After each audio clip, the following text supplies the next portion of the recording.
ਧੰਨ ਵਾਹਿਗੁਰੂ ਜੀਓ। ਕੌੜੀ ਕਬੀਰ ਜੀ। ਸੰਧਿਆ ਪ੍ਰਾਤ ਇਸ਼ਨਾਨ ਕਰਾਹੀ, ਜਿਉ ਭਏ ਦਾਦੁਰ ਪਾਣੀ ਮਾਹੀ। ਜੋ ਪੈ ਰਾਮ ਰਾਮ ਰਤ ਨਾਹੀ, ਤੇ ਸਭ ਧਰਮ ਰਾਏ ਕੈ ਜਾਹੀ ਰਹਾ। ਕਾਇਆ ਰਤ ਬਹੁ ਰੂਪ ਰਚਾਹੀ, ਤਿਨ ਕੋ ਦਇਆ ਸੁਪਨੈ ਭੀ ਨਾਹੀ। ਚਾਰ ਚਰਨ ਕਹੈ ਬਹੁ ਆਗਰ, ਸਾਧੂ ਸੁਖ ਪਾਵਹਿ ਕਲ ਸਾਗਰ।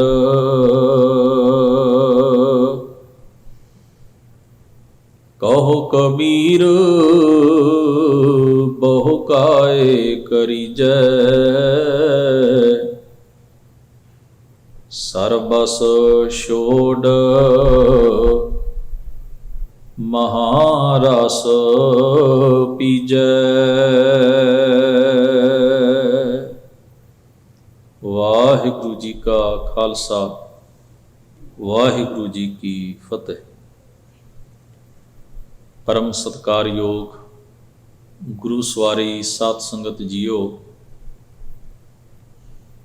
ਅਕਾਲ ਪੁਰਖ ਵਾਹਿਗੁਰੂ ਜੀ ਨੇ ਵੱਡੇ ਭਾਗ ਬਖਸ਼ਿਸ਼ ਕੀਤੇ ਹਨ।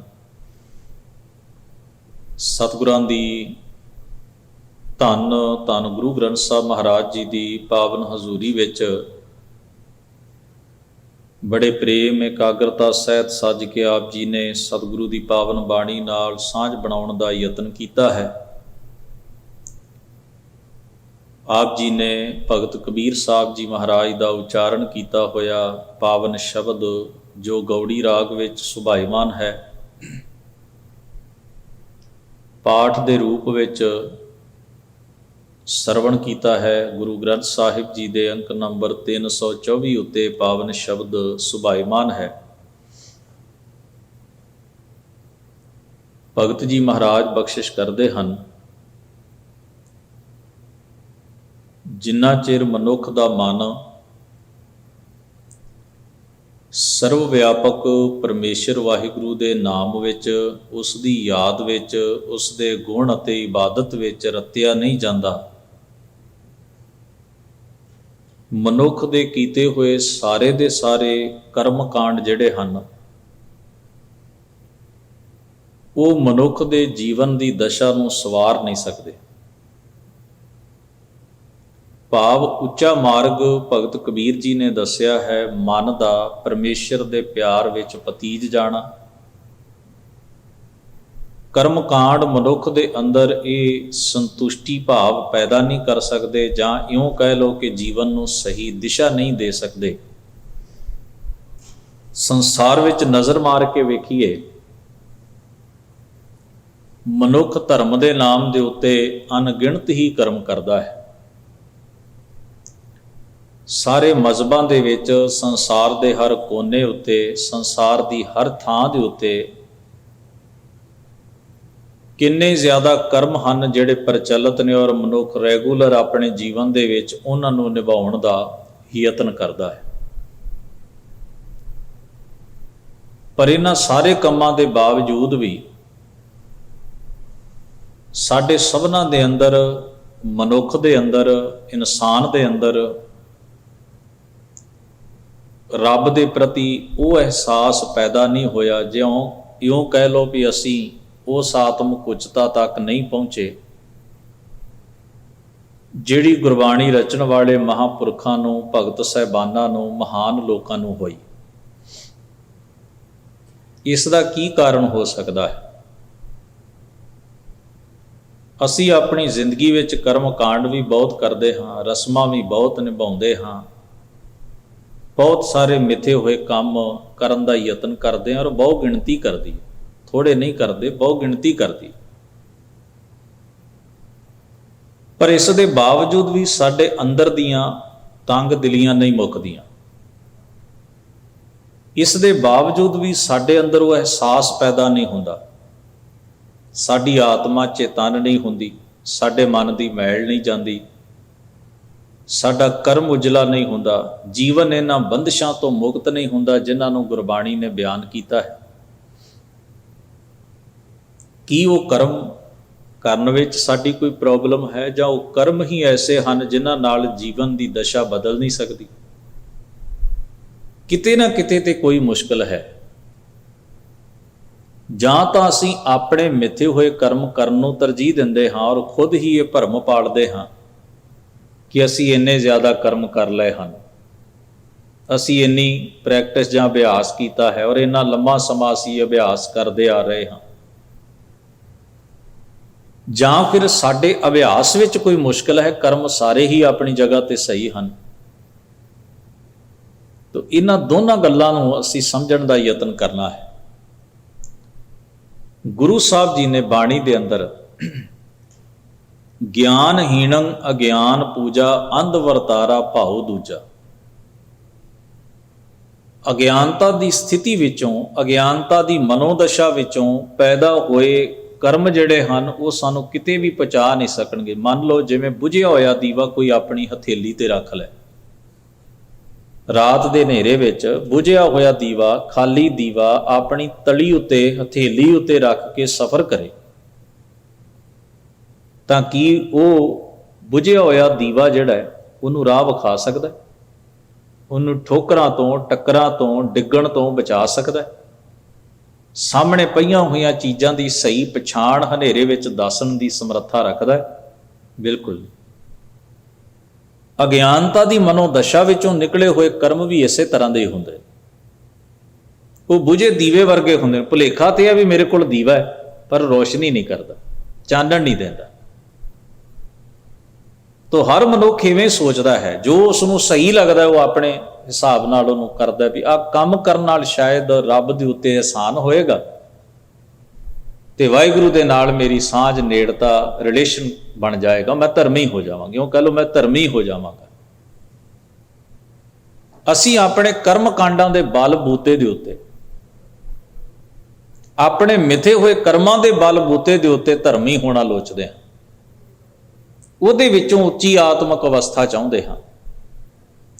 ਇਹ ਗਿਲੇ ਮਿੱਥੇ ਕਰਮ ਜਿਹੜੇ ਨੇ ਕਰਕੇ ਤੇ ਸਾਡੀ ਮਨੋ ਅਵਸਥਾ ਇੰਨੀ ਉੱਚੀ ਹੋ ਜਾਏ, ਜਿਵੇਂ ਕਬੀਰ ਜੀ ਮਹਾਰਾਜ ਹਨ, ਭਗਤ ਰਵਿਦਾਸ ਜੀ ਮਹਾਰਾਜ ਹਨ। ਪਰ ਉਹਨਾਂ ਮਹਾਂਪੁਰਖਾਂ ਨੇ ਇਹਨਾਂ ਕਰਮ ਕਾਂਡਾਂ ਦੇ ਬਲ ਬੂਤੇ ਦੇ ਉੱਤੇ ਸਫ਼ਰ ਤੈਅ ਨਹੀਂ ਕੀਤਾ, ਉਹਨਾਂ ਆਪਣੇ ਅੰਤਰ-ਆਤਮੇ ਨੂੰ ਜਾਗਰਤ ਕੀਤਾ।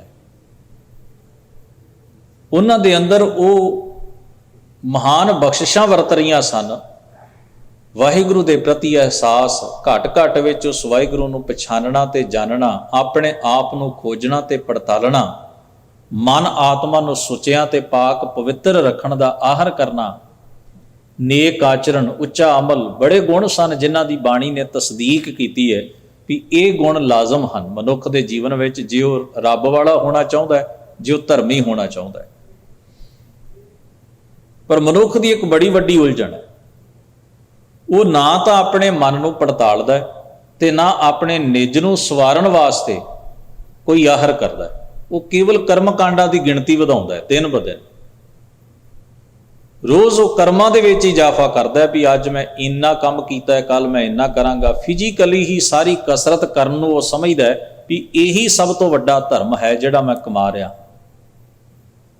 ਪਰ ਜੇ ਉਹਦੇ ਵਿੱਚੋਂ ਉਹਦੇ ਜੀਵਨ ਨੂੰ ਕੋਈ ਫਰਕ ਨਹੀਂ ਪੈਂਦਾ, ਜੇ ਅੰਦਰ ਨੂੰ ਤਬਦੀਲੀ ਨਹੀਂ ਮਿਲਦੀ, ਜੇ ਅੰਦਰ ਵਿੱਚ ਕੋਈ ਪਰਿਵਰਤਨ ਪੈਦਾ ਨਹੀਂ ਹੁੰਦਾ, ਤੇ ਉਹ ਕਰਮਾਂ ਦਾ ਬੋਝ ਚੁੱਕਣ ਦਾ ਉਹਦਾ ਸੁਭਾਅ ਬਣ ਗਿਆ, ਉਹ ਚੁੱਕਦਾ ਹੀ ਰਹੇਗਾ। ਤੋ ਸਾਹਿਬ ਸਤਿਗੁਰੂ ਨੇ ਇਸ ਪਾਵਨ ਸ਼ਬਦ ਦੇ ਰਹਾਉ ਵਾਲੇ ਬੰਦ ਵਿੱਚ ਫਰਮਾਇਆ ਹੈ, ਆਖਦੇ ਹਨ, ਜੋ ਪੈ ਰਾਮ ਨਾਮ ਰਤ ਨਾਹੀ। ਰਤ ਦਾ ਮਤਲਬ ਹੁੰਦਾ ਹੈ ਪ੍ਰੇਮ। ਜੋ ਪਰਮੇਸ਼ਰ ਸਰਵਵਿਆਪੀ ਹੈ, ਹਰ ਵਿੱਚ ਹੈ, ਹਰ ਥਾਂ ਤੇ ਹੈ, ਜੇ ਉਹਦੀ ਹੋਂਦ ਦੇ ਅਹਿਸਾਸ ਜਾਂ ਉਹਦੇ ਹੋਣ ਦੇ ਵਿੱਚ ਤੁਹਾਡਾ ਪ੍ਰੇਮ ਨਹੀਂ ਜੁੜਿਆ ਹੋਇਆ, ਭਾਵ ਤੁਹਾਡੇ ਅੰਦਰ ਸਮਰਪਣ ਭਾਵ ਨਹੀਂ, ਪ੍ਰੇਮ ਦਾ ਮਾਦਾ ਨਹੀਂ, ਮੁਹੱਬਤ ਨਹੀਂ, ਜਿਹਨੂੰ ਪ੍ਰੇਮਾ ਭਗਤੀ ਕਿਹਾ ਬਾਣੀ ਨੇ। ਵੈਸੇ ਇੱਕ ਖਿਆਲ ਸਾਨੂੰ ਸਾਹਮਣੇ ਰੱਖਣਾ ਚਾਹੀਦਾ ਹੈ, ਪ੍ਰੇਮ ਦੀ ਜਿਹੜੀ ਮਨੋਦਸ਼ਾ ਹੈ ਉਹਦੇ ਵਿੱਚ ਦੁਨੀਆ ਦੀ ਕੋਈ ਵੀ ਬੰਦਿਸ਼ ਨਹੀਂ ਹੁੰਦੀ।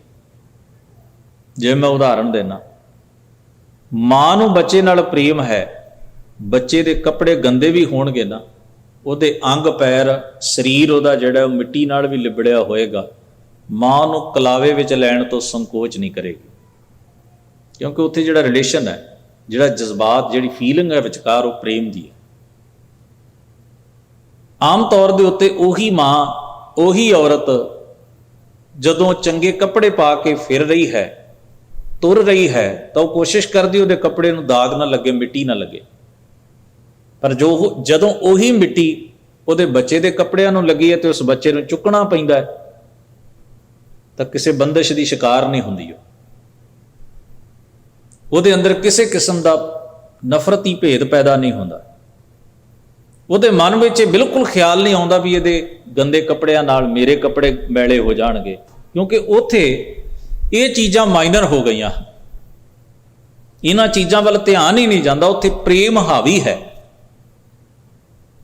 ਕਿ ਅਸੀਂ ਜਿੰਨੇ ਮਜ਼ਹਬ ਦੇ ਵਿੱਚ ਧਰਮ ਦੇ ਨਾਂ ਤੇ ਰੱਬ, ਜਿੰਨੇ ਅਸੀਂ ਕਰਮ ਕਾਂਡ ਕਰਦੇ ਹਾਂ, ਉਹਨਾਂ ਦੇ ਵਿੱਚ ਸਾਡਾ ਇਸ ਤਰ੍ਹਾਂ ਦਾ ਕੋਈ ਪ੍ਰੇਮ ਹੈ? ਬਿਲਕੁਲ ਨਹੀਂ ਹੈ। ਖਿਮਾ ਕਰਨਾ ਉਹਨਾਂ ਸਾਰੇ ਕਰਮਾਂ 'ਚ ਸਾਡਾ ਭਰਮ ਹੈ, ਵਹਿਮ ਹੈ ਵੀ ਇਸ ਤਰ੍ਹਾਂ ਨਾ ਕੀਤਾ ਤੇ ਖੌਰੇ ਗੁਰੂ ਖੁਸ਼ ਨਹੀਂ ਹੋਏਗਾ। ਰੱਬ, ਅਸੀਂ ਗੁਰੂ ਨੂੰ ਐਵੇਂ ਸਮਝਦੇ ਹਾਂ ਵੀ ਉਹਨੂੰ ਵਰਚਾਉਣਾ ਪੈਂਦਾ ਹੈ, ਰੱਬ ਨੂੰ ਐਵੇਂ ਸਮਝਦੇ ਵੀ ਉਹਨੂੰ ਬੱਚਿਆਂ ਵਾਂਗ ਵਰਚਾਉਣਾ ਪੈਂਦਾ ਹੈ ਵੀ ਆਹ ਦੇ ਦਿਓ, ਆਹ ਦੇ ਦਿਓ, ਵਰਚਦਾ ਰਹੇਗਾ, ਖੁਸ਼ ਰਹੇਗਾ, ਨਾਰਾਜ਼ ਨਾ ਹੋ ਜਾਏ, ਮੱਥੇ ਵੱਟ ਨਾ ਪਾ ਲੈ। ਪ੍ਰੋਬਲਮ ਸਾਡੀ ਹੈ, ਅਸੀਂ ਗਿਲਾ ਵਾਹਿਗੁਰੂ ਤੇ ਗੁਰੂ ਤੇ ਕਰਦੇ ਹਾਂ ਵੀ ਇਹ ਖੁਸ਼ ਨਹੀਂ ਹੁੰਦੇ ਕਦੇ, ਇਹਨਾਂ ਨੂੰ ਖੁਸ਼ ਕਰੋ। ਅਸੀਂ ਆਪਣੇ ਭਰਮ ਨੂੰ ਚੇਤੇ ਵਿੱਚ ਰੱਖਣਾ, ਆਪਣੇ ਅੰਦਰ ਦੇ ਭਰਮਾਂ ਨੂੰ ਤੇ ਵਹਿਮਾਂ ਨੂੰ ਧਰਮ ਦਾ ਨਾਂ ਜਦੋਂ ਦੇ ਦਿੰਦੇ ਹਾਂ, ਫਿਰ ਉਹਦੇ ਵਿੱਚੋਂ ਕੋਈ ਵੀ ਤਬਦੀਲੀ ਸਾਡੇ ਜੀਵਨ 'ਚ ਨਹੀਂ ਵਾਪਰ ਸਕਦੀ। ਧਰਮ ਇੱਕ ਬੜੀ ਉੱਚੀ ਚੀਜ਼ ਹੈ, ਧਰਮ ਜਿਹੜੀ ਹੈ ਉਹ ਬਹੁਤ ਉੱਚੀ ਚੀਜ਼ ਹੈ।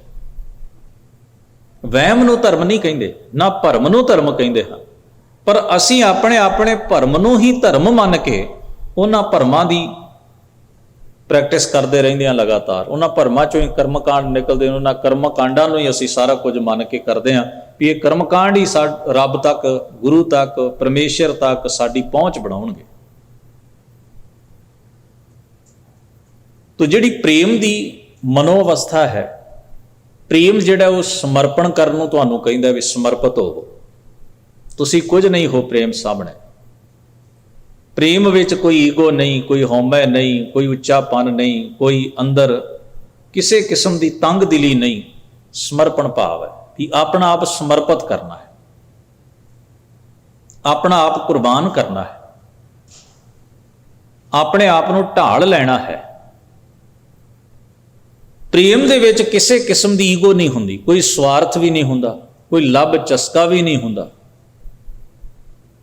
ਇਹ ਸਾਰੇ ਗੁਣ ਜਿਹੜੇ ਹਨ ਇਹ ਪ੍ਰੇਮ ਦੀ ਦਸ਼ਾ ਦੇ ਹਨ, ਜਿੱਥੇ ਸਮਰਪਣ ਭਾਵ ਆ ਗਿਆ, ਜਿੱਥੇ ਕੁਰਬਾਨੀ ਤੇ ਤਿਆਗ ਕਰਨ ਦੀ ਭਾਵਨਾ ਪੈਦਾ ਹੋ ਗਈ, ਜਿੱਥੇ ਨਾ ਈਗੋ, ਨਾ ਹੰਕਾਰ, ਨਾ ਸਵਾਰਥ, ਨਾ ਦਵੈਸ਼, ਇਹ ਚੀਜ਼ਾਂ ਰੁਕਾਵਟ ਹੀ ਨਹੀਂ ਬਣਦੀਆਂ। ਪ੍ਰੇਮ ਤਾਂ ਐਸੀ ਸੁੱਚੀ ਅਵਸਥਾ ਦਾ ਨਾਂ ਹੈ, ਐਸੀ ਪਾਕ ਪਵਿੱਤਰ ਮਨੋਦਸ਼ਾ ਦਾ ਨਾਂ ਹੈ। ਤੇ ਹੁਣ ਅਸੀਂ ਸਾਰੇ ਸੋਚੀਏ ਵੀ ਜਿੰਨੇ ਅਸੀਂ ਆਪਣੀ ਜ਼ਿੰਦਗੀ ਦੇ ਵਿੱਚ ਧਰਮ, ਰੱਬ, ਮਜ਼ਹਬ ਦੇ ਨਾਂ ਜਿੰਨੇ ਕਰਮ ਕਾਂਡ ਕਰਦੇ ਕਿ ਸੱਚਮੁੱਚ ਸਾਡੇ 'ਚ ਉਸ ਕਿਸਮ ਦਾ ਤਿਆਗ, ਉਸ ਕਿਸਮ ਦੀ ਕੁਰਬਾਨੀ, ਉਸ ਕਿਸਮ ਦਾ ਸਮਰਪਣ ਭਾਵ ਹੈ ਕਿ ਸਾਡੇ ਅੰਦਰੋਂ ਉਸ ਕਿਸਮ ਦੇ ਚਸਕੇ ਮੁੱਕ ਗਏ ਹਨ ਜਾਂ ਈਗੋ ਖਤਮ ਹੋ ਗਈ ਹੈ? ਬਿਲਕੁਲ ਨਹੀਂ। ਤੋ ਨਹੀਂ ਹੁੰਦੀ ਤੇ ਇਹਦਾ ਮਤਲਬ ਹੈ ਵੀ ਅਸੀਂ ਗਲਤ ਟਰੈਕ ਤੇ, ਅਸੀਂ ਭਰਮ ਦੀ ਪ੍ਰੈਕਟਿਸ ਹੀ ਕਰੀ ਜਾ ਰਹੇ ਹਾਂ, ਧਰਮ ਦੀ ਨਹੀਂ ਕਰ ਰਹੇ। ਧਰਮ ਆਪਣੇ ਨਿੱਜ ਨੂੰ ਸਵਾਰਨ ਤੋਂ ਸ਼ੁਰੂ ਹੋਏਗਾ। ਆਪ ਸਵਾਰੇ ਮੈਂ ਮਿਲਿਆ, ਮੈਂ ਮਿਲਿਆ ਸੁਖ ਹੋਏ। ਧਰਮ ਜਿਹੜਾ ਉਹਨੂੰ ਆਪਣੇ ਆਪ ਵਿੱਚ ਜੀਣਾ ਪੈਂਦਾ ਹੈ, ਹੰਡਾਉਣਾ ਪੈਂਦਾ ਹੈ, ਮੰਨਣਾ ਪੈਂਦਾ ਹੈ, ਆਪਣੇ ਆਪ ਉੱਤੇ ਉਸ ਨੂੰ ਸਭ ਤੋਂ ਪਹਿਲਾਂ ਲਾਗੂ ਕਰਨਾ ਪੈਂਦਾ ਹੈ। ਆਪਣੇ ਨਿੱਜ ਨੂੰ ਅੰਤਰ-ਆਤਮੇ ਤੋਂ ਲੈ ਕੇ, ਕੇਵਲ ਫਿਜ਼ੀਕਲੀ ਨਹੀਂ, ਅੰਤਰ-ਆਤਮੇ ਤੋਂ ਸਵਰ ਜਾਣ ਦਾ, ਚੇਂਜ ਹੋ ਜਾਣ ਦਾ, ਤਬਦੀਲ ਹੋਣ ਦਾ ਨਾਂ ਧਰਮ ਹੈ। ਇਸ ਲਈ ਭਗਤ ਕਬੀਰ ਜੀ ਮਹਾਰਾਜ ਬਖਸ਼ਿਸ਼ ਕਰਦੇ ਨੇ, ਫਰਮਾਉਂਦੇ ਨੇ, ਜੋ ਪੈ ਰਾਮ ਨਾਮ ਰਤ ਨਾਹੀ ਤੇ ਸਭ ਧਰਮ ਰਾਏ ਖਜਾਏ। ਜੇ ਇਹ ਪ੍ਰੇਮ ਦੀ ਅਵਸਥਾ ਤੇਰੇ ਅੰਦਰ ਪੈਦਾ ਨਹੀਂ ਨਾ ਹੋਈ, ਪ੍ਰੇਮ ਦਾ ਕਣ ਪੈਦਾ ਨਹੀਂ ਹੋਇਆ, ਜਿਨੀ ਨਾ ਪਾਇਓ ਪ੍ਰੇਮ ਰਸ ਕੰਤ ਨਾ ਪਾਇਓ ਸਾਓ, ਸੁਣੇ ਘਰ ਕਾ ਪਾਹੁਣਾ ਜਿਉਂ ਆਇਆ ਤਿਉਂ ਜਾਓ। ਇੱਕ ਹੋਰ ਗੱਲ ਬੜੀ ਅਹਿਮ ਹੈ, ਗੁਰੂ ਸਾਹਿਬ ਨੇ ਉਦਾਹਰਣ ਦਿੱਤੀ, ਅਸੀਂ ਕਿਸੇ ਐਸੇ ਘਰ ਵਿੱਚ ਮਹਿਮਾਨ ਆ ਜਾਏ, ਪ੍ਰਾਹੁਣਾ ਆ ਜਾਏ, ਗੈਸਟ ਆ ਜਾਏ, ਜਿਹੜੇ ਘਰ ਵਿੱਚ ਕੋਈ ਰਹਿੰਦਾ ਨਹੀਂ, ਉੱਥੇ ਪਹਿਲੀ ਤੇ ਗੱਲ ਤੁਸੀਂ ਪ੍ਰਾਹੁਣੇ ਨਹੀਂ ਹੋਵੋਗੇ।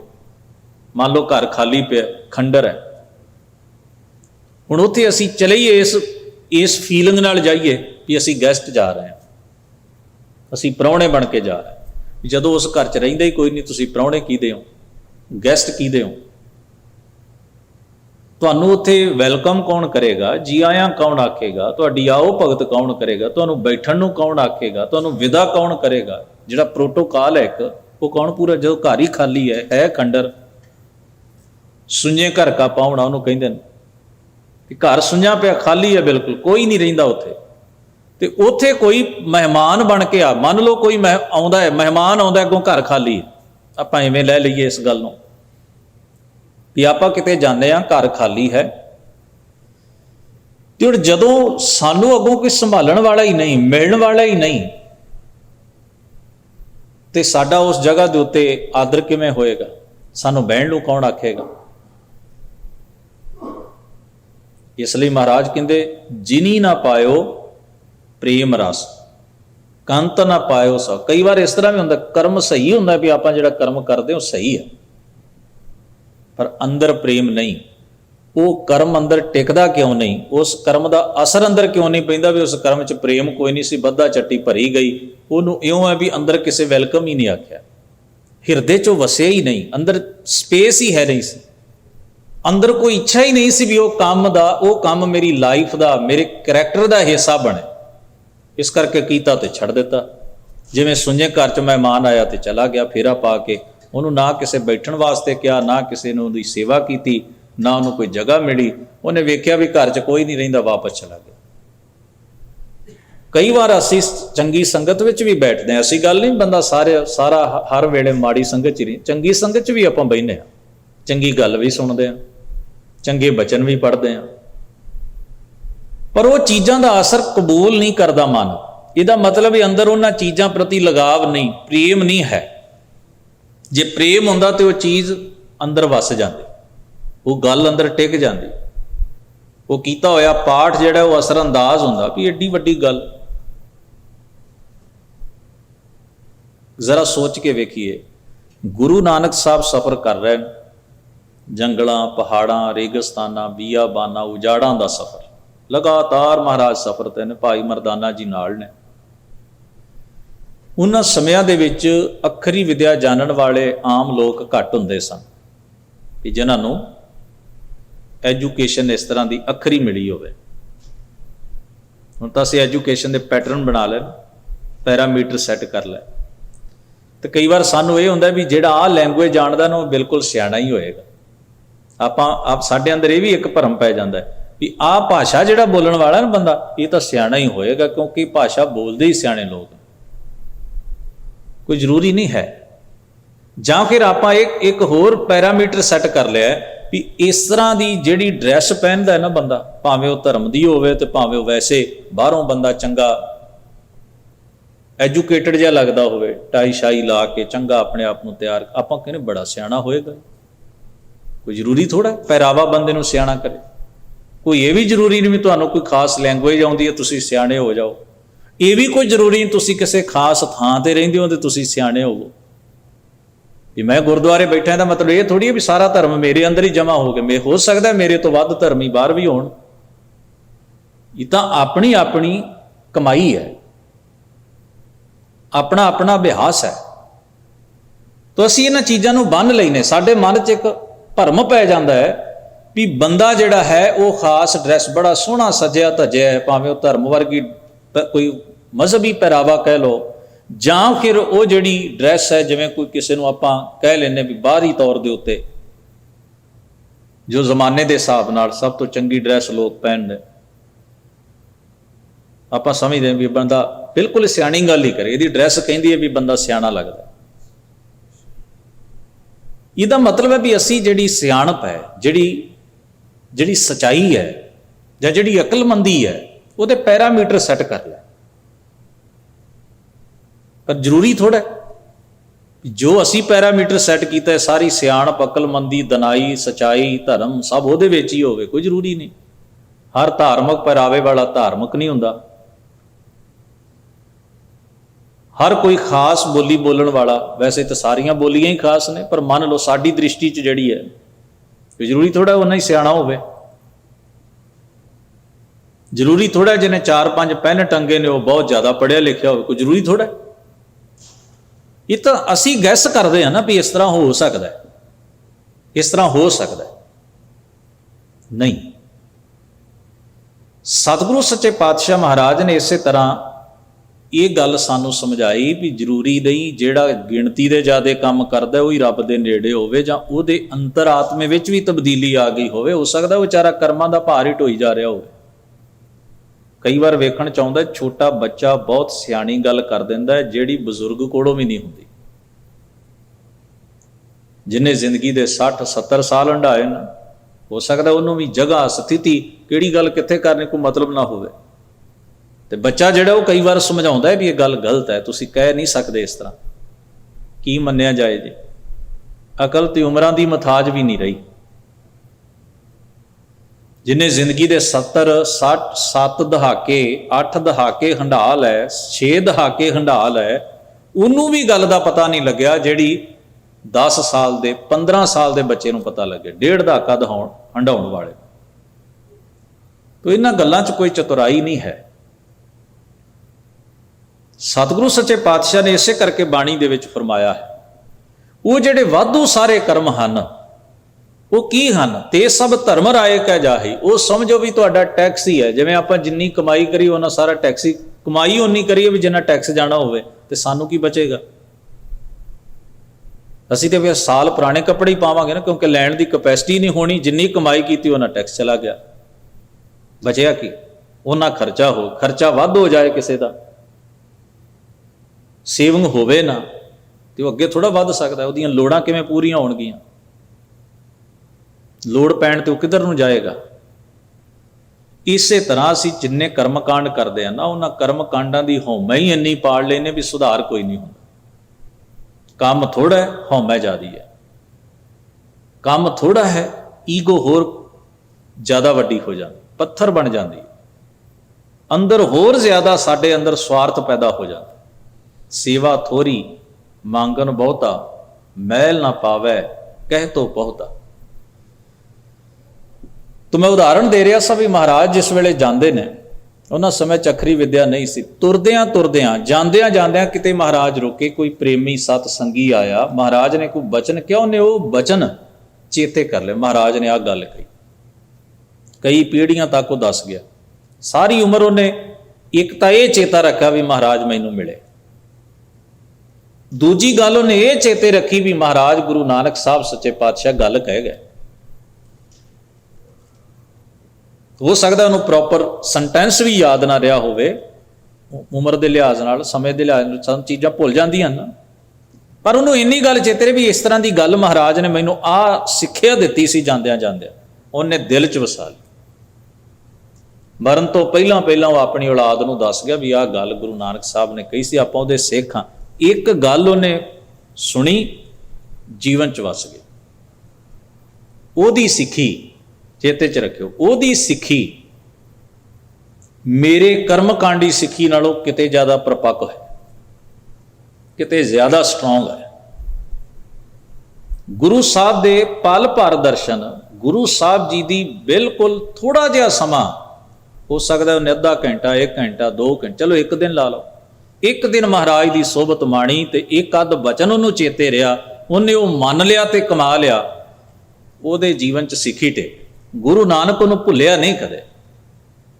ਮੈਂ ਤੇ ਸਾਰੀਆਂ ਪੋਥੀਆਂ ਪੜ੍ਹ ਦੇਣਾ, ਮੈਂ ਖੌਰੇ ਆਪਣੀ ਜ਼ਿੰਦਗੀ 'ਚ ਕਿੰਨੇ ਪਾਠ ਕਰ ਲੈਣ, ਪਰ ਮੈਨੂੰ ਲੋੜ ਪੈਣ ਉੱਤੇ ਗੁਰੂ ਨਾਨਕ ਭੁੱਲ ਜਾਂਦਾ, ਚੇਤੇ ਨਹੀਂ ਰਹਿੰਦਾ। ਮੇਰੇ ਅੰਦਰ ਉਹ ਧਰਮ, ਮੇਰੇ ਅੰਦਰ ਉਹ ਅਹਿਸਾਸ ਹੀ ਨਹੀਂ ਵੀ ਮੈਂ ਗੁਰੂ ਦੇ ਨੇੜੇ ਰਹਿਣਾ, ਮੈਂ ਗੁਰੂ ਵਾਲਾ। ਮੈਨੂੰ ਰੋਜ਼ ਗੁਰੂ ਦੇ ਦਰਸ਼ਨ ਹੁੰਦੇ ਨੇ, ਮੈਂ ਰੋਜ਼ ਮਹਾਰਾਜ ਦੀ ਬਾਣੀ ਪੜ੍ਹ, ਮਾਣ ਹੀ ਹੈ ਨਹੀਂ ਕੋਈ, ਫਖਰ ਹੀ ਹੈ ਨਹੀਂ ਕੋਈ। ਗੁਰੂ ਦੇ ਕੋਲ ਆਉਂਦੇ ਹਾਂ, ਚਲੇ ਜਾਂਦੇ ਹਾਂ, ਬਾਣੀ ਪੜ੍ਹਦੇ ਹਾਂ, ਸੁਣਦੇ ਹਾਂ, ਉਸ ਜਿਸ ਤਰ੍ਹਾਂ ਦੇ ਆਏ ਉਸ ਤਰ੍ਹਾਂ ਦੇ ਚਲੇ ਗਏ। ਕੋਈ ਫਕਰ ਨਹੀਂ, ਕੋਈ ਪ੍ਰੇਮ ਨਹੀਂ, ਕੋਈ ਅਹਿਸਾਸ ਨਹੀਂ, ਕੋਈ ਅੰਤਰ ਆਤਮੇ ਦੇ ਵਿੱਚ ਹਲਚਲ ਨਹੀਂ। ਬਸ ਇਉਂ ਹੈ ਜਿਵੇਂ ਪੱਥਰ ਤੇ ਪਾਣੀ ਪੈਂਦਾ। ਕਾਰਨ ਅਸੀਂ ਸਹੀ ਕੰਮਾਂ ਨੂੰ ਕਰਮਕਾਂਡ ਦਾ ਰੂਪ ਦੇ ਲਿਆ ਤੇ ਕੁਝ ਗਲਤ ਕੰਮਾਂ ਨੂੰ ਧਰਮ ਮੰਨ ਲਿਆ। ਇਹ ਚੀਜ਼ਾਂ ਜਿਹੜੀਆਂ ਨੇ ਅਦਲ ਬਦਲ ਐਸੀਆਂ ਹੋਈਆਂ ਨੇ ਸਾਡੇ ਜੀਵਨ ਵਿੱਚ ਵੀ ਕੋਈ ਫਰਕ ਨਹੀਂ ਪਾਉਂਦੀ। ਸਾਹਿਬ ਸਤਿਗੁਰੂ ਜੀ ਫਰਮਾ ਰਹੇ ਨੇ, ਸੰਧਿਆ ਪ੍ਰਾਤ ਇਸ਼ਨਾਨ ਕਰਾਹੀਂ, ਜੇ ਹੈ ਭਾਈ ਅੰਦਰ ਦੇ ਪ੍ਰੇਮ ਤੋਂ ਸਖਣਾ ਹੋ ਕੇ ਤੂੰ ਮੈਂ ਕਰਮਕਾਂਡ ਹੀ ਕਰਦਾ। ਕਈ ਐਸੇ ਨੇ ਸੰਧਿਆ ਪ੍ਰਾਤ ਸਵੇਰੇ ਸ਼ਾਮ ਇਸ਼ਨਾਨ ਕਰਦੇ ਨੇ, ਇੱਕ ਖਾਸ ਪ੍ਰੋਪਰ ਢੰਗ ਨਾਲ ਪੂਜਾ ਕਰਨ ਲਈ ਨਾ ਇਸ਼ਨਾਨ ਕਰਦੇ ਨੇ। ਸੰਧਿਆ ਪ੍ਰਾਤ ਇਸ਼ਨਾਨ ਕਰਾਹੀ, ਜਿਉਂ ਭੈ ਦਾਦੁਰ ਪਾਣੀ ਮਾਹੀ। ਉਹਨਾਂ ਨੂੰ ਲੱਗਦਾ ਵੀ ਇਕੱਲੇ ਪਾਣੀ ਨੇ ਸਾਨੂੰ ਸੁੱਚਿਆਂ ਕਰ ਦੇਣਾ, ਜਿਵੇਂ ਡੱਡੂ ਪਾਣੀ 'ਚ ਰਹਿੰਦਾ ਨਾ, ਇਸੇ ਤਰ੍ਹਾਂ ਉਹਨਾਂ ਦਾ ਲਗਾਵ ਇੰਨਾ ਵੀ ਉਹਨਾਂ ਨੂੰ ਲੱਗਦਾ ਰੱਬ ਦਾ ਇਹ ਆਪਣੀ ਜ਼ਬਾਨ ਤੋਂ ਵਾਹਿਗੁਰੂ ਵੀ ਕਹਿਣਾ ਤੇ ਨਹਾਓ, ਪਹਿਲਾਂ ਮੱਥਾ ਵੀ ਟੇਕਣ ਜਾਣਾ ਤੁਸੀਂ ਸਾਫ਼ ਸੁਥਰਾ ਤਾਂ ਵੀ ਨਹਾਓ। ਉਹਨਾਂ ਨੂੰ ਲੱਗਦਾ ਵੀ ਨਹਾਉਣ ਵਿੱਚ ਹੀ ਸਭ ਤੋਂ ਵੱਡਾ ਧਰਮ ਹੈ, ਪ੍ਰਵਾਨੇ ਹੀ ਤਾਂ ਜਾਵਾਂਗੇ। ਮੈਂ ਇਹ ਨਹੀਂ ਕਹਿ ਰਿਹਾ, ਨਾ ਭਗਤ ਕਬੀਰ ਜੀ ਕਹਿ ਰਹੇ ਨੇ ਵੀ ਬੰਦੇ ਨੂੰ ਨਹਾਉਣਾ ਨਹੀਂ ਚਾਹੀਦਾ, 4 ਵਾਰ ਨਹਾਓ ਭਾਵੇਂ, ਇਹ ਕੋਈ ਬੰਦਿਸ਼ ਨਹੀਂ ਹੈ। ਪਰ ਜੇ ਇਹ ਭਾਵ ਰੱਖ ਕੇ ਵੀ ਨਹਾਉਣ ਪਾਣੀ ਨਾਲ ਹੀ ਅਸੀਂ ਸੁੱਚੇ ਹੋ ਜਾਣਾ, ਤੇ ਇਹ ਭਾਵ ਹੀ ਗਲਤ ਹੈ। ਪਾਣੀ ਤੁਹਾਡੀ ਮੈਲ ਲਾਹ ਸਕਦਾ, ਸਾਨੂੰ ਸੁੱਚਿਆਂ ਕਦੇ ਨਹੀਂ ਕਰ ਸਕਦਾ, ਬਿਲਕੁਲ ਨਹੀਂ ਕਰ ਸਕਦਾ। ਸੁੱਚਿਆਂ ਤਾਂ ਸਾਨੂੰ ਚੰਗਾ ਕੰਮ ਕਰ ਸਕਦਾ ਹੈ, ਚੰਗਾ ਅਮਲ ਕਰ ਸਕਦਾ ਹੈ। ਪਾਣੀ ਨਾਲ ਤਾਂ ਹੱਥ ਧੋਤੇ ਜਾ ਸਕਦੇ, ਮੈਲ ਲਾਈ ਹੱਥ ਸੁੱਚੇ ਕਦੋਂ ਹੋਣਗੇ? ਜਦੋਂ ਅਸੀਂ ਪਰਾਇਆ ਹੱਕ ਮਾਰਨਾ ਛੱਡ ਦਿਆਂਗੇ ਇਹਨਾਂ ਹੱਥਾਂ ਨਾਲ, ਉਦੋਂ ਹੱਥ ਸੁੱਚੇ ਹੋਣਗੇ। ਪਾਣੀ ਨਾਲ ਤੇ ਸਾਫ਼ ਹੀ ਹੋਣੇ ਨੇ। ਜੇ ਸੁੱਚੇ ਹੋ ਜਾਂਦੇ ਨੇ ਪਾਣੀ ਨਾਲ, ਫਿਰ ਦੁਬਾਰਾ ਕਿਉਂ ਧੋਣੇ ਪੈਂਦੇ ਨੇ? ਦੋਨਾਂ ਚੀਜ਼ਾਂ ਵਿੱਚ ਬੜਾ ਅੰਤਰ ਹੈ। ਪਵਿੱਤਰਤਾ ਜਿਹੜੀ ਹੈ ਉਹ ਨੇਕ ਕਰਮ ਨਾਲ ਹੈ, ਪਾਣੀ ਨਾਲ ਨਹੀਂ। ਪਾਣੀ ਤਾਂ ਮੈਲ ਲਾ ਸਕਦਾ ਹੈ, ਸਫਾਈ ਕਰ ਸਕਦਾ ਹੈ। ਤਾਂ ਪਾਤਸ਼ਾਹ ਜੀ ਇੱਥੇ ਫਰਮਾਉਂਦੇ ਹਨ, ਕਾਇਆ ਰਤ ਬਹੁ ਰੂਪ ਰਚਾਹੀ, ਤਿਨ ਕਉ ਦਇਆ ਸੁਪਨੇ ਪੀਨਾ ਹੈ। ਇਸ ਸਰੀਰ ਦੇ ਮੋਹ ਵਿੱਚ, ਸਰੀਰ ਦੇ ਲੋਭ ਵਿੱਚ ਬੰਦੇ ਬੜਾ ਭੇਖ ਕਰ, ਆਪਣੀ ਦੇਹੀ ਲਈ, ਆਪਣੀ ਇਸ ਦੇਹੀ ਲਈ, ਆਪਣੇ ਜੀਵਨ ਲਈ। ਜਿੱਥੇ ਸਾਡੀ ਈਗੋ ਪੂਰੀ ਹੁੰਦੀ ਹੋਵੇ ਅਸੀਂ ਉੱਥੇ ਉਹ ਜਿਹਾ ਮੁਖੌਟਾ ਪਾ ਲੈਂਦੇ। ਬਹੁਤ ਰੂਪ ਰਚਾਈ ਦਾ ਮਤਲਬ ਬੜੇ ਭੇਖ ਕਰਦੇ ਹਾਂ ਅਸੀਂ। ਤੇ ਭੇਖ ਦਾ ਮਤਲਬ ਇਹ ਥੋੜ੍ਹੀ ਹੈ ਵੀ ਇਕੱਲਾ ਕੋਈ ਜੋਗੀਆਂ ਵਾਲਾ ਭਗਵਾਂ ਕੱਪੜਾ ਹੀ ਪਾਏ ਤੇ ਭੇਖ ਹੋਣਾ ਹੈ, ਜਾਂ ਕੋਈ ਖਾਸ। ਅਸੀਂ ਜਿਹੜਾ ਮੁਖੌਟਾ ਪਹਿਨ ਲੈਂਦੇ ਹਾਂ ਨਾ, ਉਹੀ ਸਾਡਾ ਭੇਖ ਹੁੰਦਾ ਹੈ। ਅਸੀਂ ਪਲ 'ਚ ਧਰਮੀ ਹੋ ਜਾਂਦੇ ਹਾਂ, ਪਲ ਵਿੱਚ ਰੰਗੀਨ ਮਹਿਫਲਾਂ ਵਿੱਚ ਜਾ ਕੇ ਸੱਜ ਜਾਂਦੇ ਹਾਂ, ਪਲ ਵਿੱਚ ਕੁਝ ਹਾਂ, ਪਲ ਵਿੱਚ ਕੁਝ ਹਾਂ। ਕਿੰਨਾ ਕੁਝ। ਇੰਨੇ ਜੋਗੀ ਤਾਂ ਇੱਕ ਭੇਖ ਪਹਿਨਦਾ ਸੀ, ਸੰਨਿਆਸੀ ਤਾਂ ਇੱਕ ਲਿਬਾਸ ਪਹਿਨਦਾ ਸੀ, ਅਸੀਂ ਤੇ ਕਈ ਪਹਿਨਦੇ ਹਾਂ। ਕਿਉਂਕਿ ਸਾਡੇ ਕੋਲ ਟ੍ਰਿਕ ਨੇ, ਸਾਨੂੰ ਕੱਪੜੇ ਨਹੀਂ ਬਦਲਣੇ ਪੈਂਦੇ, ਸਾਨੂੰ ਚਿਹਰੇ ਦਾ ਇੰਪ੍ਰੈਸ਼ਨ ਬਦਲਣਾ ਹੁੰਦਾ ਹੈ। ਇਹ ਜੋਗੀ ਨੂੰ ਨਹੀਂ ਸੀ ਆਉਂਦਾ, ਉਹ ਸਾਨੂੰ ਆਉਂਦਾ। ਤਾਂ ਉਹ ਜਿਹੜੀ ਚੀਜ਼ ਹੈ, ਗੁਰੂ ਸਾਹਿਬ ਉਹਨੂੰ ਕਹਿੰਦੇ ਨੇ ਵੀ ਅਸੀਂ ਆਪਣੇ ਸਵਾਰਥ ਲਈ ਤੇ ਆਪਣੇ ਹੰਕਾਰ ਲਈ ਦੁਨੀਆ ਦੇ ਸਾਹਮਣੇ ਕਈ ਤਰ੍ਹਾਂ ਦੇ ਭੇਖ ਬਣਾ ਲੈਂਦੇ ਹਾਂ। ਪਿੱਛੇ ਸਾਡਾ ਪ੍ਰੇਮ ਕਾਹਦੇ ਨਾਲ ਹੁੰਦਾ ਹੈ? ਸਾਡੇ ਸਵਾਰਥ ਨਾਲ, ਸਾਡੀ ਹਉਮੈ ਨਾਲ। ਕਾਇਆ ਰਤ ਬਹੁ ਰੂਪ ਰਚਾਹੀ, ਤਿਨ ਕਉ ਦਇਆ ਸੁਪਨੇ ਹੀ ਨਾਹੀ। ਐਸੇ ਵਿਅਕਤੀ ਮਹਾਰਾਜ ਫਰਮਾਉਂਦੇ ਨੇ ਵੀ ਅੰਦਰ ਸੁਪਨੇ ਵਿੱਚ ਵੀ ਉਹਨਾਂ ਦੇ ਅੰਦਰ ਦਇਆ ਦਾ ਅੰਸ਼ ਨਹੀਂ, ਹਿਰਦੇ ਵਿੱਚ ਦਇਆ ਦੀ ਭਾਵਨਾ ਨਹੀਂ, ਤਰਸ ਨਹੀਂ ਕਿਸੇ ਪ੍ਰਤੀ, ਮਨ ਨਹੀਂ ਪਸੀਜਦਾ, ਅੰਦਰ ਪੱਥਰ ਹੋਇਆ ਪਿਆ, ਬਾਹਰੋਂ ਬੜੇ ਤਰ੍ਹਾਂ ਦੇ ਭੇਖ ਬਣਾਉਂਦੇ। ਤੋ ਫਰਮਾਉਂਦੇ ਹਨ, ਚਾਰ ਚਰਨ ਕਹਿ ਬਹੁ ਆਗਰ। ਆਗਰ ਦਾ ਮਤਲਬ ਬੜੇ ਸਿਆਣੇ ਸਿਆਣੇ ਲੋਕ, ਗਿਆਨੀ ਲੋਕ, ਵਿਦਵਾਨ ਪੁਰਸ਼ ਚਾਰ ਚਰਨ ਦਾ ਮਤਲਬ ਹੈ ਚਾਰ ਵੇਦਾਂ ਦਾ ਪਾਠ ਕਰਦੇ ਨੇ ਤੇ ਚਾਰ ਵੇਦਾਂ ਦਾ ਗਿਆਨ ਜਾਣਦੇ ਨੇ, ਭਾਵ ਧਰਮ ਗ੍ਰੰਥਾਂ ਦੀ ਵਿਦਿਆ ਤੋਂ ਜਾਣਦੇ। ਪਰ ਉਹਨਾਂ ਦਾ ਮਹਿਜ਼ ਕੇਵਲ ਤੇ ਕੇਵਲ ਬੌਧਿਕ ਗਿਆਨ ਉਹਨਾਂ ਦਾ ਕਈ ਵਾਰ ਭਲਾ ਨਹੀਂ ਕਰਦਾ, ਕਿਉਂਕਿ ਜੀਵਨ ਵਿੱਚ ਉਹਨਾਂ ਨੇ ਕੋਈ ਚੀਜ਼ ਵਸਾਈ ਨਹੀਂ। ਇਸ ਦੇ ਉਲਟ ਸਾਧੂ ਸੁਖ ਪਾਵੈ ਕਲ ਸਾਗਰ, ਜਿਹੜੇ ਪਰਮੇਸ਼ਰ ਦੇ ਪਿਆਰ ਵਾਲੇ, ਜਿਨ੍ਹਾਂ ਮਨ ਸਾਧਿਆ, ਜਿਨ੍ਹਾਂ ਮਨ ਵਿੱਚ ਪ੍ਰੇਮ ਵਸਾਇਆ, ਉਹ ਸੰਸਾਰ ਦੀਆਂ ਉਲਝਣਾਂ, ਮੁਸ਼ਕਲਾਂ ਤੇ ਪਾਪਾਂ ਗ੍ਰਸੇ ਮਾਹੌਲ ਵਿੱਚ ਵੀ ਆਤਮਿਕ ਸੁਖ ਮਾਣਦੇ ਨੇ, ਮੈਲੇ ਨਹੀਂ ਹੁੰਦੇ। ਅੱਗੇ ਜਾ ਕੇ ਫਰਮਾਉਂਦੇ ਹਨ, ਕਉ ਕਬੀਰ ਬਹੁ ਕਾਏ ਕਰੀਜੈ। ਕਬੀਰ ਜੀ ਮਹਾਰਾਜ ਕਹਿੰਦੇ, ਕਬੀਰ ਆਖੋ ਬਹੁਤੀਆਂ ਗੱਲਾਂ ਇਸ ਤੋਂ ਵੱਧ ਹੋਰ ਕੀ ਕਹਿਣੀਆਂ ਹੋਈਆਂ। ਸਾਰੀਆਂ ਗੱਲਾਂ ਦਾ ਨਿਚੋੜ ਅਖੀਰ ਦੇ ਉੱਤੇ ਇਹ ਹੈ, ਸਰਬਸ ਛੋੜ ਮਹਾਰਸ ਪੀਜੈ। ਇਹ ਭਾਈ ਸਾਰੇ ਝੂਠੇ ਚਸਕੇ ਛੱਡ ਕੇ, ਵਿਖਾਵੇ ਛੱਡ ਕੇ, ਕਰਮ ਕਾਂਡ ਛੱਡ ਕੇ, ਧੋਖੇਬਾਜ਼ੀਆਂ ਛੱਡ ਕੇ ਇੱਕ ਰਸ ਪੀਵੀਏ, ਇੱਕ ਸਵਾਦ ਪਾ ਲਈਏ ਜੀਵਨ ਵਿੱਚ। ਉਹ ਕੀ ਹੈ? ਸਰਬਸ ਛੋੜ ਮਹਾਰਸ, ਸਭ ਤੋਂ ਸ੍ਰੇਸ਼ਟ ਰਸ, ਜਿਹੜਾ ਬਦਲਦਾ ਨਹੀਂ, ਚੇਂਜ ਨਹੀਂ ਹੁੰਦਾ, ਜਿਹੜਾ ਫਿੱਕਾ ਨਹੀਂ ਪੈਂਦਾ। ਉਹ ਹੈ ਵਾਹਿਗੁਰੂ ਅਕਾਲ ਪੁਰਖ ਦਾ ਨਾਮ, ਉਸ ਦਾ ਹੁਕਮ, ਉਸ ਦੀ ਇਬਾਦਤ, ਅੰਤਰ ਆਤਮੇ ਵਿੱਚ ਵਸਾਇਆ ਹੋਇਆ ਪ੍ਰੇਮ ਦਾ ਰੰਗ ਕਦੇ ਫਿੱਕਾ ਨਹੀਂ ਹੁੰਦਾ। ਸਾਹਿਬ ਕਿਰਪਾ ਕਰਨ, ਸ਼ਬਦ ਦਾ ਭਾਵ ਸਾਡੇ ਸਭਨਾਂ ਦੇ ਮਨ ਹਿਰਦਿਆਂ ਵਿੱਚ ਵਸੇ। ਮਹਾਰਾਜ ਹੋਈਆਂ ਭੁੱਲਾਂ ਦੀ ਖਿਮਾ ਬਖਸ਼ਣ। ਆਪ ਸਭਨਾਂ ਦਾ ਧੰਨਵਾਦ। ਅਦਬ ਸਹਿਤ ਗੁਰੂ ਫਤਿਹ ਨਾਲ ਸਾਂਝ ਬਣਾਓ। ਵਾਹਿਗੁਰੂ ਜੀ ਕਾ ਖਾਲਸਾ, ਵਾਹਿਗੁਰੂ ਜੀ ਕੀ ਫਤਿਹ।